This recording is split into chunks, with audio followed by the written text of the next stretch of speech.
वळूया पुढच्या बातमीकडे। राज्यातील ऊस उत्पादक शेतकऱ्यांसाठी आता सर्वात महत्त्वाची बातमी, काटामारीचा गैरप्रकार रोखण्यासाठी सरकारने एक महत्त्वाचं पाऊल टाकलं।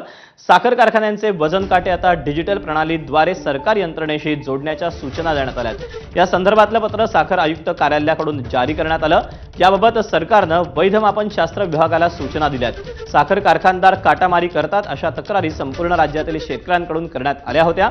काही महिन्यांपूर्वी मुख्यमंत्री फडणवीसांनी याबाबत कठोर पावलं उचलली जातील असा देखील इशारा दिला होता। आता डिजिटल प्रणालीद्वारे वजन काटे प्रशासनाशी जोडल्यामुळे काटामारी करणाऱ्या कारखानदारावर कारवाई देखील करण्यात येणार आहे। सर्रास 20% वजन मारलं जातं। शेतकऱ्यांना 100 टन ऊस पिकवला तर केवळ 80 टनाचंच त्याला वजन मिळणार असेल।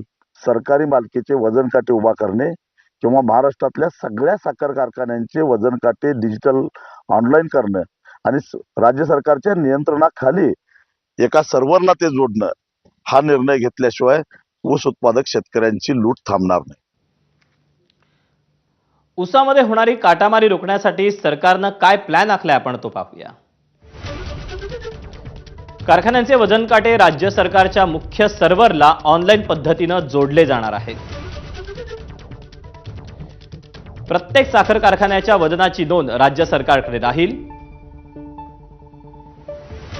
कारखान्याची वारंवार तक्रार येत असल्यास सरकारी नियंत्रण असलेला स्वतंत्र डिजिटल काटा तिथे बसवला जाईल।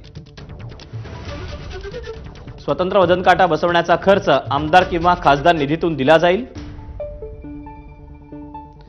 शेतकऱ्यांच्या परवानगीने ऊस बिलातून नाममात्र कपात करण्याचाही पर्याय खुला असेल।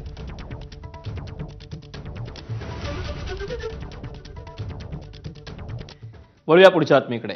उपमुख्यमंत्री अजित पवारांच्या निधनानंतर राष्ट्रवादीच्या विलीनीकरणाच्या चर्चा